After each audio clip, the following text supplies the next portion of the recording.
بھارت اور یورپی یونین کے درمیان جو آزاد تجارتی معاہدہ ہوا ہے اسے دنیا کے سب سے بڑے دو طرفہ معاہدوں میں سے ایک بتایا جا رہا ہے۔ کہا جا رہا ہے کہ یہ تقریباً 2 ارب افراد پر مشتمل منڈی اور عالمی جی ڈی پی کے تقریباً 1/4 حصے کا احاطہ کرے گا۔ یہ بھی کہا جا رہا ہے کہ اس سے تقریباً 90% بھارتی اشیاء کی یورپی ممالک تک ڈیوٹی فری رسائی آسان ہو جائے گی۔ بھارتی وزیر اعظم نریندر مودی بھی اسے ایک مثالی معاہدہ قرار دے رہے ہیں۔ تو یہ معاہدہ اتنا اہم کیوں ہے؟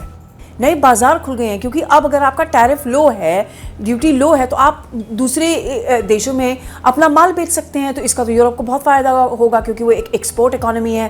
بھارت کا بھی اس کو فائدہ ہوگا، حالانکہ بھارت اتنی بڑی ایکسپورٹ اکانومی نہیں ہے، لیکن اس کے ایکسپورٹس میں اس کو فائدہ ہوگا۔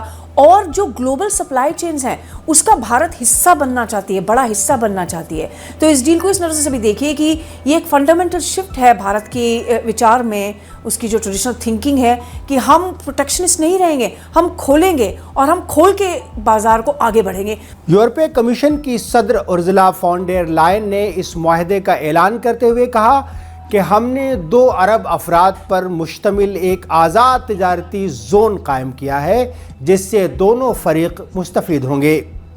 لیکن یورپ کا سب سے بڑا اتحادی امریکہ اس سے خوش نہیں ہے۔ واشنگٹن نے اس معاہدے پر اپنے سخت رد عمل میں کہا کہ یورپی ممالک اپنے ہی خلاف جنگ کے لیے فنڈز فراہم کر رہے ہیں۔ امریکہ کے سیکریٹری خزانہ اسکاٹ بیسنٹ کا کہنا تھا کہ امریکہ نے روسی تیل خریدنے پر بھارت کے خلاف ٹیرفز عائد کیے اور اس کے بدلے میں یورپ دہلی کے ساتھ تجارتی معاہدہ کرنے جا رہا ہے، لیکن ماہرین امریکی ناراضگی کی وجہ کچھ یوں بیان کرتے ہیں۔ امریکہ جو چاہتا تھا کہ وہ اپنے جو ایگریکلچرل پروڈکٹس ہیں وہ چاہتا تھا کہ یہاں دکانوں میں، یہاں شہروں میں بکے۔ یہ بھارت نہیں ایکسیپٹ کر سکتا، کیونکہ یہاں تو نیرلی آدھی جو سنکھیا ہے وہ ایگریکلچر کے اوپر ڈیپینڈ کرتی ہے اپنی لائیولی ہوڈ کے لیے۔ تو اگر وہ ان کو اتنی مارکیٹ ایکسیس دے دیں گے تو پھر باقی جو لوگ ہیں ان کا کیا ہوگا؟ تو یہ جو وہ اب کہہ رہے ہیں، امریکہ یہ کہہ رہا ہے کہ اگر EU بھارت کے ساتھ ٹریڈ کرتا ہے تو ایک طریقے سے وہ رشیا کو پیسے بھیج رہا ہے اور اپنے خلاف ایک جو جنگ ہے اس کو فنڈ کر رہا ہے۔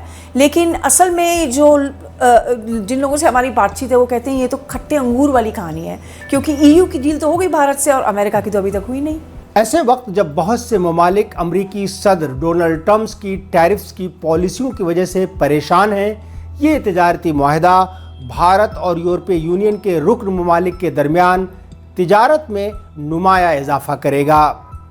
بعض ماہرین کے مطابق اس سے یہ اشارہ بھی ملتا ہے کہ بھارت متنوع خارجہ پالیسی رکھتا ہے اور ٹرمپ انتظامیہ کا محتاج نہیں ہے۔